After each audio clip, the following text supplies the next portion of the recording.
Good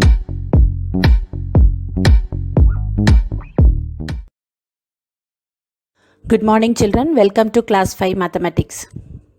The next chapter we are going to see is fraction. What is a fraction? A fraction is a part of a whole. This we have studied in 4th standard. So for example, a piece of a whole pizza or a whole pie. And a fraction can also be a part of a set or a region or a collection. So for example, a dozen of cupcakes, a bunch of flowers, etc. Let us see what is a part of a whole. For example, if you order a pizza, that is a whole pizza, and you cut into 8 slices. If you eat 2 slices and the remaining is how much? It is 6. So how do you represent that in a fraction? So the number of slices you ate divided by the total number of pizza slices. So this is how you represent the fraction.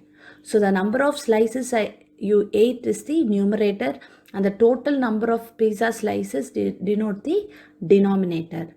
So you write the fraction as 2 by 8. Let us see the types of fraction. So the types of fractions are proper fractions, improper fractions, mixed fractions, like fractions, unlike fractions, unit fractions, and equivalent fractions. Let us see in brief about the types of fractions. All this we have studied in 4th standard, right? So let us have a recap of what we studied. Okay, first one, like fractions. What is a like fraction? A like fraction, it has the same denominator. For example, 2 by 5, 3 by 5, 7 by 5 and 9 by 5. See the denominators here. The number in the denominator is 5. So, if the denominators are same, then those fractions are called as like fractions. Next, we will go on to the unlike fractions. What is an unlike fraction? An unlike fraction is that it has different denominators. So, for example, 1 by 3, 2 by 7 and 5 by 4 are unlike fractions. Next is proper fractions. What is a proper fraction? Proper fractions have the numerators always less than the denominator. See, or take the fraction 3 by 6 or 1 by 2 or 2 by 3. Look at the numerator here, it is 3. So, the numerator, when you compare with the numerator and the denominator, the numerators are small. So, if the numerator are less than the denominator, then the fraction is said to be proper fraction. The next is unit fraction. So unit fractions are also proper fractions with 1 in the numerator. So if the numerator is 1, then all those types of fractions are called unit fraction. For example, 1 by 2, 1 by 3, 1 by 4 and 1 by 5. If you have 1 in the numerator, then those type of fractions are called unit fractions. Then come to the improper fraction. What is an improper fraction? An improper fraction, it has the numerator always greater than the denominator. In proper fraction, we saw numerator less than the denominator, but in improper fraction, the numerator is always greater than the denominator. 5 by 2, 8 by 3 and 7 by 5 are all examples for improper fraction. And improper fractions can be written as mixed fraction. What is a mixed fraction? Mixed fraction is a combination of a whole and a proper fraction. So how do you represent this improper fraction as mixed fraction? You represent with the formula. This you would have studied in 4th standard.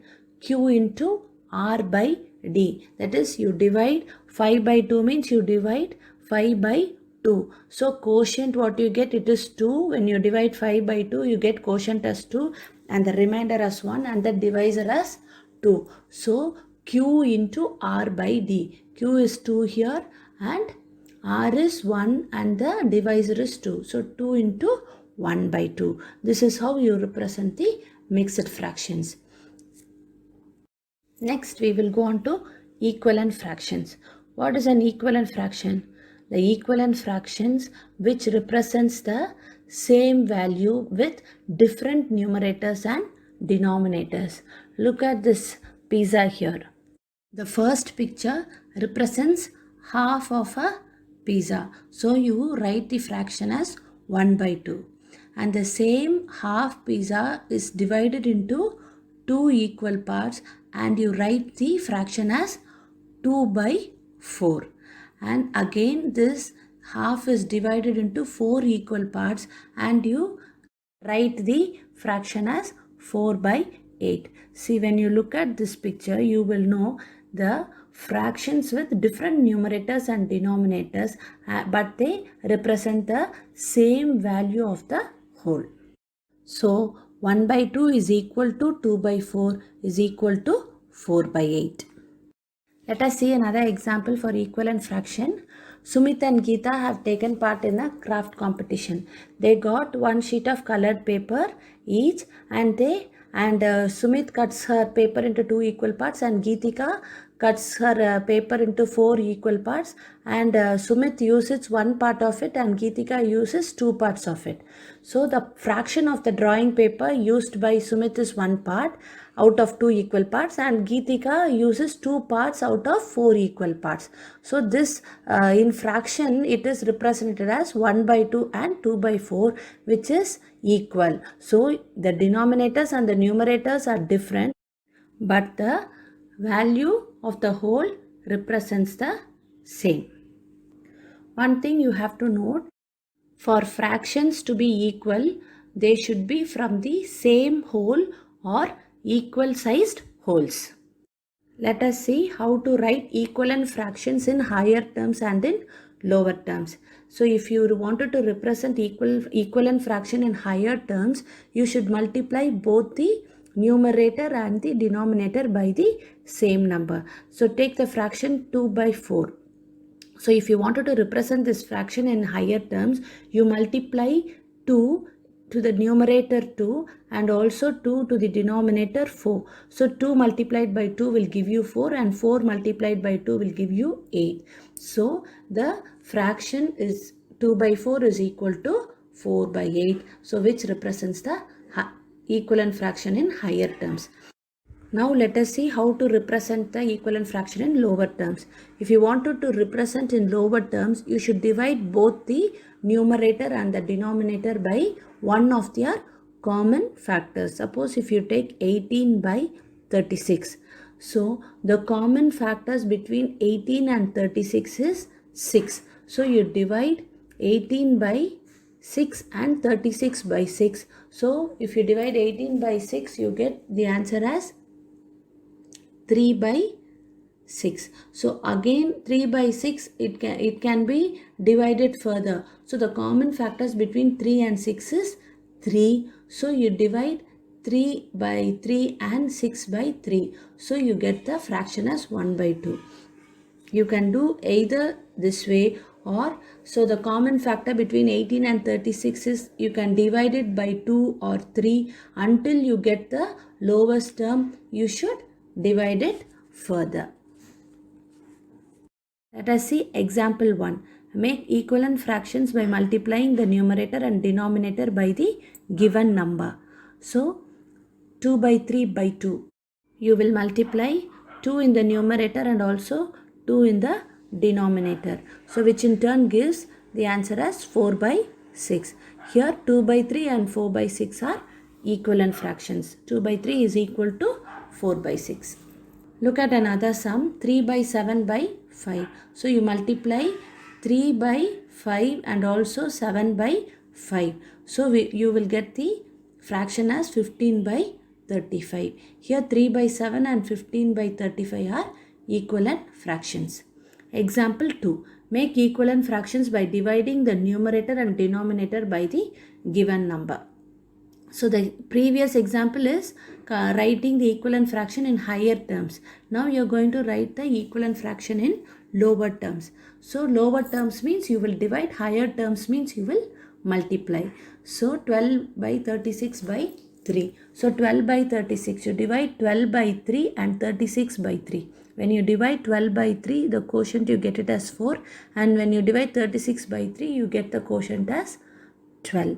So the fraction is 4 by 12. 12 by 36 and 4 by 12 are equivalent fraction.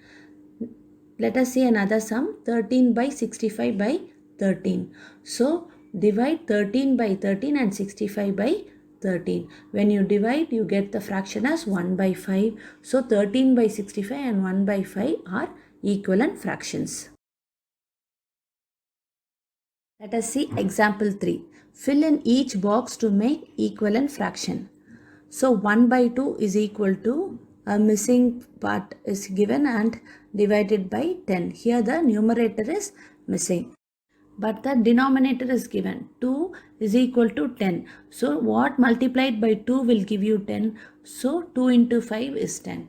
So when you multiply denominator by 5, you should multiply the numerator also by 5. So 1 into 5 is nothing but 5, and the fraction is 5 by 10. So 1 by 2 is equal to 5 by 10. The next sum is 7 by 11 is equal to 21 by dash. So here numerators are given, denominator is missing. Now what multiplied with 7 will give you 21? So 7 3s are 21. So you multiply 11 by 3. So which will give you 33 as the missing denominator. So the fraction is 21 by 33. The next sum is 6 by 14 is equal to dash by 7 is equal to 9 by dash is equal to 15 by dash. Here one thing you have to notice. See, the denominator you have 14 as the given number, but the next equivalent fraction is given as 7. So you are writing it in the term of lowest term. So what you do, you will divide. So 14 divided by what will give you 7? It is 2. The same thing you will do it with the numerator. So 6 divided by 2 will give you 3 as the missing numerator. So the answer will be 3 by 7. Next what you do, next you see the fraction 9 by dash. So here 3 is given and the next numerator is 9. So it is increased. So it is written in the form of higher terms. So what you do, you will multiply. So 3 multiplied with by what will give you 9? 3. So 3 3s are 9. So you will multiply 3 with the denominator. So 7 into 3 is 21. So the fraction is 9 by 21. Look at the next fraction, 15 by dash. Here look at the previous fraction, it is 9 by 21. So next is 15. So it has been increased. So what you do, it should be in the higher term. But can you multiply it with any number to get 15? No. So you go to the previous equivalent fraction, 3 by 7. So 3 multiplied by what will give you 15? So 3 into 5 is 15. So 7 multiplied by 5 will give you the missing denominator as 35. So 6 by 14 is equal to 3 by 7 is equal to 9 by 21 is equal to 15 by 35. Hope you would have understood the concept. Thank you, children.